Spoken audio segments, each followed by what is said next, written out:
मैंने अपनी अलमारी से ताकत वाली गोली निकाली जो कभी कभार रोहित लेते थे और मैं किचन में चली गई। मैंने हल्दी बादाम वाला दूध उबाला और उसमें एक गोली डाल दी ताकि रोहित को थोड़ी ताकत मिल सके। ऐसा करते करते रात के 10 बज चुके थे। फिर मैंने जल्दी से दूध का गिलास लिया और रोहित के कमरे में चली गई। रोहित बड़े ध्यान से मेरा इंतजार कर रहे थे। जैसे ही मैं अंदर आई, रोहित खड़े हो गए और मुझे देखने लगे। जब वो कुछ नहीं बोला तो मैंने ही पूछ लिया, ऐसे क्या देख रहे हो? बताओ मैं कैसी लग रही हूँ? रोहित ने संकोच में कहा, चाची, मन तो ऐसा कर रहा है कि आपको अभी खा जाऊं। मैंने हंसते हुए उसे दूध का गिलास पकड़ा दिया और कहा, मुझे खाने की जरूरत नहीं है, बस तुम इसे पी लो। रोहित ने जल्दी से गिलास पकड़ा और एक सांस में दूध पी गया। दूध पीते ही, दोस्तों, तो चलिए आपको शुरू से कहानी सुनाती हूँ। मेरा नाम किरण है, मेरी उम्र 30 साल है, लेकिन मेरा दिल हमेशा जवा रहता है। मेरी हाइट करीब 5 फीट 5 इंच है और जब मैं साड़ी पहनती हूँ तो ऐसा लगता है मानो सब कुछ ठहर सा जाता है। मेरी गोरी रंगत पर जब सूरज की किरणें पड़ती हैं तो लगता है जैसे मैं चांदनी रात में टहल रही हूँ। अब बात करते हैं मेरे 20 साल के भतीजे रोहित की, जो मेरा बहुत प्यारा है। उसकी मासूमियत और जोश ने मेरे मन में एक अलग सी हलचल मचा दी है। जब वो मेरी तरफ देखता है तो उसकी आंखों में एक खास चमक होती है, जैसे वह कोई खूबसूरत ख्वाब देख रहा हो। तभी वह मुझसे कहता है, चाची, आज आप सचमुच बहुत सुंदर लग रही हैं। मेरे पति मोहित तो कभी कभी दिन में ही मेरा पूजन कर देते हैं। हम शहर में रहते हैं क्योंकि मेरे पति सरकारी नौकरी करते हैं। मेरी 1 साल की बेटी भी है, इसलिए दूध की थैलियां भी बड़ी है। मैं अपने पति का आशीर्वाद समझकर हर दिन उनका प्यार लेती थी। भले ही हमारी शादी को 6 साल हो चुके थे, लेकिन मोहित अभी भी मुझे बहुत प्यार करते थे। वैसे आमतौर पर उसका का रंग काला ही होता है, लेकिन मैं हमेशा साफ सफाई रखती थी और कभी कभार मेकअप भी कर लेती थी। पिछले महीने कुछ ऐसा हुआ जिसका हमें जरा भी अंदाजा नहीं था। एक शाम मोहित घर लौट रहे थे। उनके एक दोस्त की जन्मदिन की पार्टी थी, जहां दोस्तों ने उन्हें थोड़ी शराब पिला दी थी। वो बाइक से घर आ रहे थे, तभी रास्ते में उनका एक्सीडेंट हो गया। इस हादसे में उनके एक पैर में फ्रैक्चर हो गया। डॉक्टर ने बताया कि इसे ठीक होने में कम से कम 8 से 10 महीने लगेंगे। ये सुनकर मेरा मन टूट गया। मोहित का दर्द भले ही शारीरिक था, लेकिन मेरे मन में एक गहरी चिंता का सागर उमड़ आया। जब मैंने उन्हें अस्पताल में देखा, उनकी आंखों में दर्द का साया था। मैंने तुरंत उनके पास जाकर उनका हाथ थाम लिया। इसी वजह से मेरी दीदी और मेरा भतीजा रोहित उन्हें संभालने के लिए आए थे। मेरे जीजाजी और दीदी तो वापस चले गए, लेकिन रोहित ने मोहित को यहाँ रुकने के लिए कह दिया क्योंकि वह ठीक से खड़े भी नहीं हो पा रहे थे। मुझे ही बाजार से सामान लाने और बाहर के काम करने पड़ते थे, इसीलिए मैंने अपनी बहन को कहकर रोहित को कुछ दिन रुकने के लिए बोल दिया। रोहित मान गया और बहुत खुश हो गया। रोहित मेरे कंधे तक ही आता था। शरीर भी ठीक ठाक था और रंग भी सामान्य था। रोहित ज्यादा बिगड़े किस्म का लड़का नहीं लग रहा था और मैं भी खुश थी कि कोई तो आया जो मेरी मदद कर सके। आज रोहित मुझसे थोड़ा थोड़ा शर्मा रहा था क्योंकि वो शादी के बाद मुझसे पहली बार मिला था। रात को जब मैं मोहित को खाना खिला रही थी, तब रोहित भी हमारे पास बैठा था। फिर रोहित अपने कमरे में जाकर समय पर सो गया था। मोहित के चेहरे पर थोड़ी राहत थी, लेकिन वो अभी भी दर्द में था। तभी मेरी अंदर की भावनाएं बाहर निकल पड़ी। मैंने मोहित के पास बैठकर कहा, वो भी क्या दिन थे जब आप रोजाना भूत मारा करते थे। मोहित ये सुनकर मुस्कुराने लगे। क्या हो गया मेरी रानी, आज तो पूरी मजे में लग रही हो। मैंने कहा, नहीं जी, आपको तो मजाक लग रहा है और इधर मेरी बुरी हालत हो रखी है। सच बताओ तो इस भूत ने मेरा बुरा हाल कर दिया है। मेरे पति बोले, मैं तुम्हारा दर्द समझता हूँ किरण, मेरा भी बहुत मन करता है, लेकिन क्या करूँ, मैं तो ठीक से खड़ा भी नहीं हो सकता। बस थोड़े दिन और निकाल दो, फिर देखना मैं इस भूत का क्या हाल करता हूँ।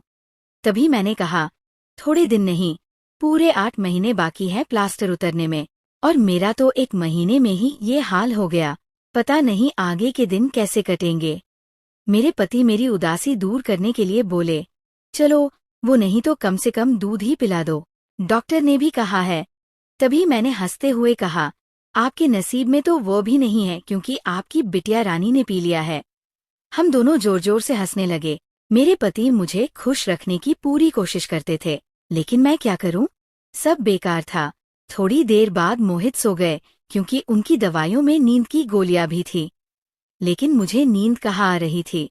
इसीलिए मैं खड़ी होकर रोहित को देखने चली गई कि वह सोया है या नहीं, लेकिन रोहित अभी तक जाग रहा था और मोबाइल देख रहा था।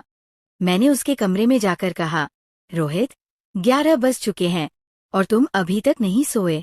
लगता है तुम्हारा मन नहीं लग रहा है। रोहित उठकर बैठ गया और बोला, नहीं चाची, ऐसी बात नहीं है, बस यूं ही फोन देखते देखते लेट हो गया। फिर रोहित ने पूछा, चाची, आप भी तो नहीं सोई? मैंने कहा, मुझे तो आजकल नींद ही नहीं आती। रोहित ने पूछा, क्यों, क्या बात हो गई? मैंने हंसते हुए कहा, नहीं नहीं, वो मैं तुम्हें नहीं बता सकती। जब तुम्हारी शादी होगी तो तुम्हें खुद ही पता चल जाएगा। मेरे मुंह से ऐसा सुनते ही रोहित ने अपनी नजरें नीचे झुका ली और अंदर ही अंदर मुस्कुराने लगा। तभी मैंने कहा, अरे, तुम तो इतनी सी बात पर शर्मा गए। अच्छा, बताओ, अभी तक कोई लड़की पटाई है या नहीं? रोहित कुछ नहीं बोला, उसे अभी भी शर्मिंदगी हो रही थी। तभी मैंने उसका हाथ पकड़ा और कहा, अरे पागल, अपनी चाची से इतना मत शर्माओ। वो धीरे से बोला, चाची, सच बताओ तो ऐसी बातें मैंने अभी तक अपने दोस्तों से भी नहीं की हैं।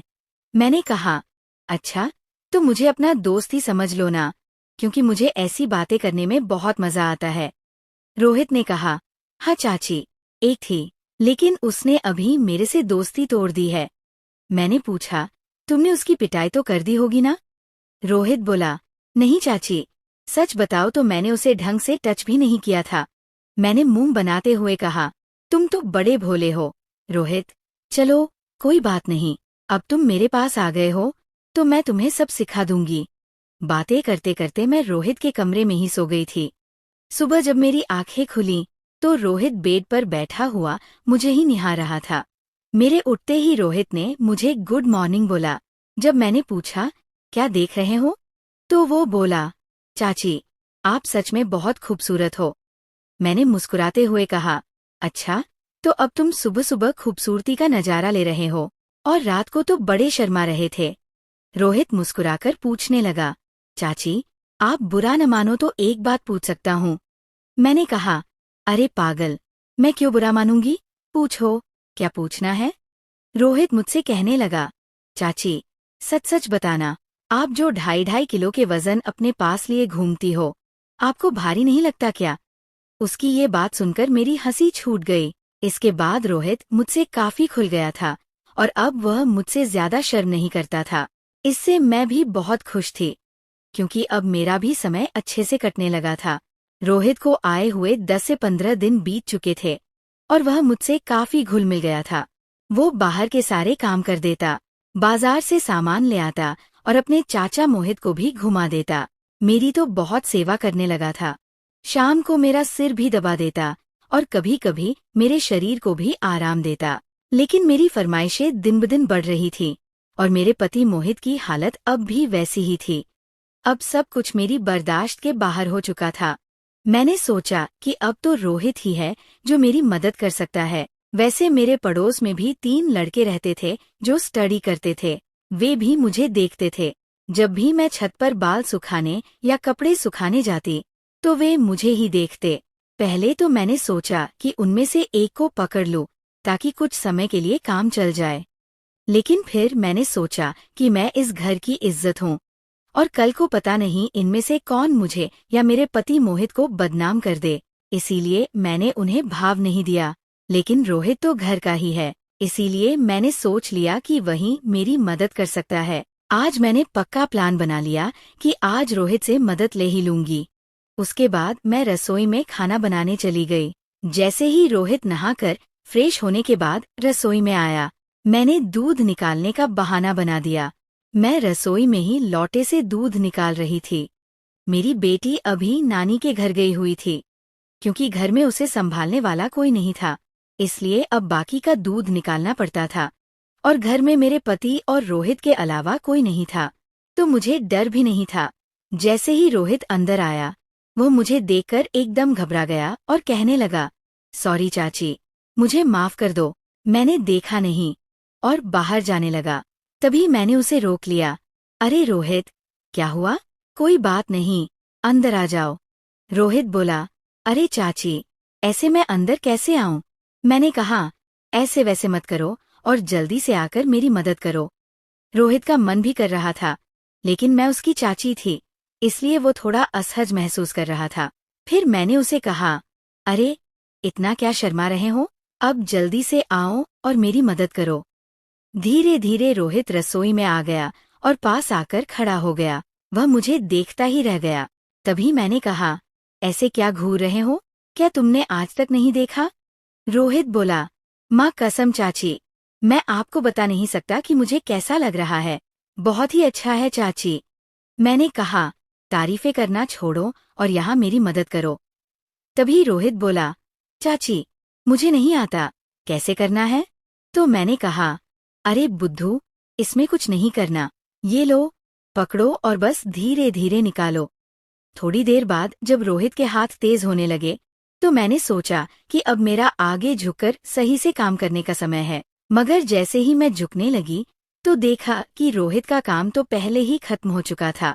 उसे देखकर मेरा मन बहुत उदास हुआ, लेकिन फिर भी मेरी हंसी निकल ही पड़ी। मैंने नाराजगी से रोहित को मारते हुए कहा, ये क्या किया पागल? तुमने तो शुरू होने से पहले ही खत्म कर दिया। इसके बाद जैसे ही रोहित का नशा उतरा, उसने हड़बड़ाते हुए कहा, सॉरी चाची, सॉरी, वो मैंने ऐसा काम पहले कभी नहीं किया, इसलिए मुझसे ऐसा हो गया। मैं अभी जाकर साफ करके आता हूँ। और उसने मेरी एक भी बात नहीं सुनी और तुरंत रसोई से चला गया। मैंने भी उसे ज्यादा रोकने की कोशिश नहीं की, क्योंकि मैं समझ चुकी थी कि ये उसके लिए इतना आसान नहीं होगा। इस चक्कर में आज खाना भी लेट हो गया था, इसलिए मैंने जल्दी से खाना तैयार किया और मोहित को कमरे में देने के लिए चली गई। मोहित भी बैठे बैठे खाने का इंतजार कर रहे थे। मोहित बिल्कुल सीधे सादे और सरल स्वभाव वाले आदमी हैं। वह मेरी बहुत चिंता करते हैं। जब मैं उनके लिए खाना लेकर गई, तो मैं पूरी पसीने से भीगी हुई थी। मुझे देखकर वो बोले, इतनी जल्दबाजी क्यों करती हो किरण? धीरे धीरे काम कर लिया करो ना। देखो, तुमने अपना क्या हाल बना लिया है। तब मैंने उन्हें छेड़ते हुए कहा, ये तो कुछ भी नहीं है। जब तुम काम करते हो, तो मेरा इससे भी बुरा हाल हो जाता है, और तब तो मैं तुम्हें रुकने के लिए भी कहती हूँ, लेकिन तुम तो नोक कहकर काम की स्पीड को दुगना कर देते हो। मेरे मुंह से ऐसा सुनकर मेरे पति मोहित मुस्कुराने लगे।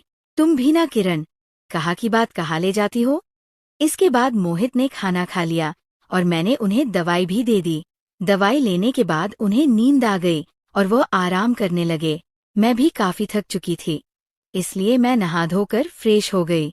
इसके बाद मैं रोहित के कमरे में उसे देखने गई, तो वह भी सो चुका था। फिर मैं भी आकर आराम करने लगी। शाम को जब मैं रोहित को चाय देने गई, तो वो बैठा फोन चला रहा था। मुझे देखकर उसके चेहरे पर मुस्कान आ गई।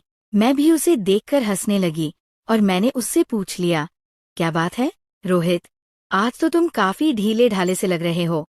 रोहित बोला, चाची, वो मैंने पहली बार ऐसा काम का अनुभव लिया था। प्लीज, आप बुरा मत मानना, मैं सच बता रहा हूँ। बिल्कुल मेरे से काम नहीं कर पाया। तभी मैंने उसे रोकते हुए कहा, अरे बेवकूफ, मैं कब बुरा मानने लगी। वैसे सच बताओ तो मुझे भी अच्छा लग रहा था। इसके बाद मैंने रोहित को चाय पकड़ा दी और उसके साथ बैठकर पीने लगी। हम दोनों बातें करने लगे। आज रोहित के मुंह से मेरे लिए तो फूल ही झड़ रहे थे। वह बस मेरी तारीफें ही करता जा रहा था। चाची, आप बहुत अच्छी हो। मैं तो सोच रहा हूँ कि सारी उम्र आपके ही घर रहूं। इन 15 दिनों में मुझे स्वर्ग जैसा महसूस होने लगा है, और ऊपर से आपकी खूबसूरती। मैंने मुस्कुराते हुए कहा, आज तो तुम्हारे मुंह से सिर्फ तारीफें ही निकल रही हैं। लगता है रोहित ने मेरा हाथ पकड़कर बोला, आप सही कह रही हैं चाची, अब आपको भी मेरे काम में मेरी मदद करनी होगी। अब तो आपको मेरी बात माननी ही होगी। प्लीज चाची, मना मत करना, बस एक बार के लिए मेरी काम वाली बन जाओ। इसके बाद आप जो भी कहेंगी मैं करूँगा। जब रोहित ये सब कह रहा था तो उसका चेहरा लाल टमाटर जैसा हो गया था। मेरी मुस्कुराहट फूट पड़ी थी। मैंने उसके सिर पर हाथ फेरते हुए कहा, अरे पगले, इतना सीरियस क्यों हो रहे हो? बताओ, मैंने तुम्हें कभी किसी चीज के लिए मना किया है? वैसे भी अब तुम्हारे चाचा तो वैसे भी मेरे काम में मेरी मदद नहीं कर पाते हैं, और तुम इतना शर्माओ मत। अगर इतना शर्माओगे तो कैसे चलेगा? अब से तुम मुझे अपनी चाची नहीं बल्कि काम वाली ही समझना। रोहित बोला, चाची, एक बात और है, मेरा तो काम करते ही निकल जाता। मैं बहुत काम करता हूँ। मैंने उसे कहा, इसकी चिंता मत करो, इसका इंतजाम मैं कर दूंगी। तुम बस काम के लिए तैयार रहना। मेरे इतना कहते ही रोहित खुश हो गया और उसने थैंक्स चाची की रट लगा दी। कहने लगा, चाची, आप बहुत अच्छी हैं। इसके बाद मैं चली गई क्योंकि शाम हो रही थी और मुझे मोहित को नहलाना भी था। जब मोहित नहा लिए तो रोहित उन्हें बाहर टहलाने ले गया। इसके बाद मैंने जल्दी जल्दी सारा काम किया और उनके आने तक खाना भी तैयार कर दिया। आते ही रोहित ने हाथ पैर धोए और खाना खाने के लिए बैठ गए। इतने में रात के 9 बज चुके थे और मोहित की दवाइयों का समय हो रहा था, इसलिए मैं उन्हें कमरे में ले गई और दवाइयाँ दे दी। मोहित की मेडिसिन में नींद की गोलियां भी थीं, ताकि उन्हें ज्यादा दर्द न हो और आसानी से नींद आ जाए। मोहित दवाइयाँ लेकर जल्दी ही सो गए। मैं उनका सिर दबा रही थी। जैसे ही मुझे पता चला कि मोहित सो चुके हैं, मैं नहाने चली गई। नहाकर मैंने लाल रंग की साड़ी पहनी, बालों का जोड़ा बना लिया और महक के लिए परफ्यूम भी लगा लिया। वैसे तो मैं मेकअप बहुत कम करती हूँ, लेकिन आज हल्का हल्का मेकअप कर लिया ताकि चेहरा खिल उठे। पूरी तरह तैयार होने के बाद मैंने अपनी अलमारी से ताकत वाली गोली निकाली जो कभी कभी मोहित लेते थे और रसोई में चली गई। मैंने हल्दी बादाम वाला दूध तैयार किया और उसमें एक गोली डाल दी ताकि रोहित को थोड़ी ताकत मिले। ये सब करते करते रात के 11 बज चुके थे। फिर मैंने जल्दी से दूध का गिलास लिया और रोहित के कमरे में चली गई। रोहित बड़े ध्यान से मेरा इंतजार कर रहा था। जैसे ही मैं अंदर आई, वो खड़ा हो गया और मुझे देखने लगा। जब वो कुछ नहीं बोला तो मैंने ही पूछ लिया, ऐसे क्या देख रहे हो? बताओ, मैं कैसी लग रही हूँ? रोहित ने झिझकते हुए कहा, चाची, मन तो ऐसा कर रहा है कि आपको अभी खा जाऊं। मैंने हंसते हुए उसे दूध का गिलास पकड़ा दिया और कहा, मुझे खाने की जरूरत नहीं है, बस तुम ये पी लो। रोहित ने जल्दी से गिलास लिया और एक ही सांस में दूध पी गया। दूध पीते ही मैंने कहा, चलो अब जल्दी से पूजा शुरू करते हैं। रोहित ने जवाब दिया, चाची, पूजा तो शुरू कर दूंगा, लेकिन आप दिए में तेल डालोगी या सीधे ही पूजा करवाओगी? मैंने मुस्कुराते हुए कहा, तुम मेरी चिंता मत करो, मैं पहले से ही तेल डालकर आई हूँ। इसके बाद जो हुआ उसे बताते हुए मुझे भी शर्मिंदगी हो रही है। मैं रोहित को अब तक बच्चा ही समझ रही थी, लेकिन उसने पूजा में मेरे पति को भी पीछे छोड़ दिया। रोहित ने सबसे पहले काजू कतली का स्वाद चखा। मेरे पति ने आज तक काजू कतली नहीं खाई, वे तो सीधे पूजा शुरू कर देते थे। जब मैंने रोहित से कहा, अब बस भी करो, और कितना खाओगे? तो उसने जवाब दिया, नहीं चाची, आपको नहीं पता ये कितनी मीठी है, इसी के लिए तो हम पागल रहते हैं। ये रोहित की पहली पूजा थी, इसलिए वो आधे घंटे से ज्यादा नहीं कर पाया। मैं ज्यादा थकी नहीं, लेकिन रोहित पसीने पसीने हो चुका था। मुझे भी 2 महीने बाद पूजा का मौका मिला था, तो मैं बहुत खुश थी। इसके बाद रोहित थककर आराम करने लगा। मैं भी वही थी। जब मैंने उससे पूछा, पहली बार पूजा करके कैसा लगा? तो रोहित ने जवाब दिया, चाची, सच कहूँ तो ऐसा लगा जैसे जिंदगी के सारे सुख एक साथ मिल गए, या यूं कहूँ, आप दुनिया की सबसे अच्छी चाची हो। फिर हम बातें करते करते सो गए। सुबह जब मैं उठी तो बिल्कुल तरोताज़ा महसूस कर रही थी।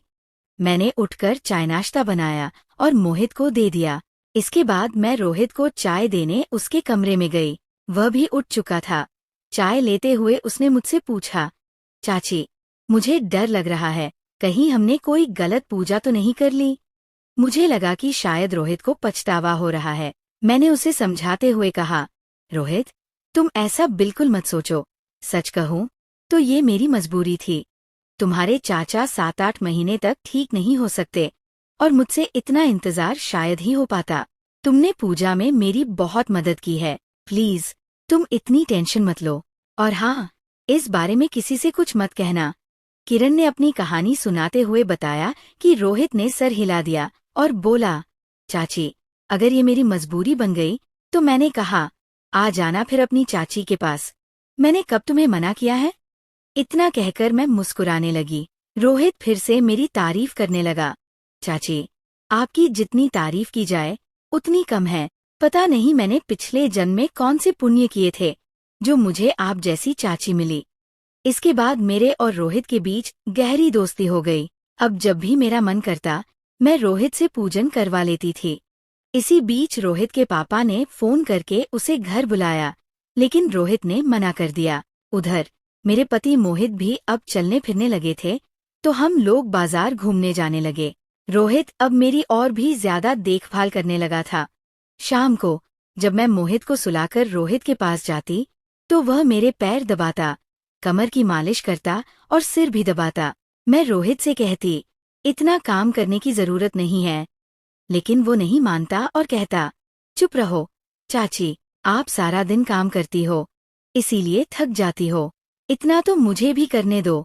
दोस्तों, शायद आपको मैं बिल्कुल पसंद ना आऊं, क्योंकि मैंने इस रिश्ते को गलत दिशा में ले जाकर खराब कर दिया। सच कहूं तो मैं ऐसा बिल्कुल नहीं चाहती थी, लेकिन भावनाओं में बहकर सब कुछ हो गया। इसलिए प्लीज आप लोग समझने की कोशिश करें और मेरी कहानी सुनकर भावनाओं में न बहें, क्योंकि ये सचमुच गलत है। कृपया कमेंट में एक वादा जरूर करें कि आप अपने जीवन में ऐसा कभी नहीं करेंगे। ये कहानी हमें कई महत्वपूर्ण सबक देती है। किरण अपने पति मोहित की देखभाल करती है जब वो एक दुर्घटना में घायल हो जाते हैं। ये दर्शाता है कि जिम्मेदारी का मतलब सिर्फ अपने लिए जीना नहीं, बल्कि अपने प्रियजनों की देखभाल करना भी है। रिश्तों में हमें समर्पित, ईमानदार और एक दूसरे पर भरोसा करने वाला होना चाहिए, ताकि रिश्ते मजबूत और स्थायी बने। तो दोस्तों, आपको ये कहानी कैसी लगी? कमेंट में जरूर बताएं। अगर आप पहली बार इस चैनल पर आए हैं तो चैनल को सब्सक्राइब करना न भूलें। ऐसी ही रोचक कहानियों के लिए तब तक के लिए हमें इजाजत दें।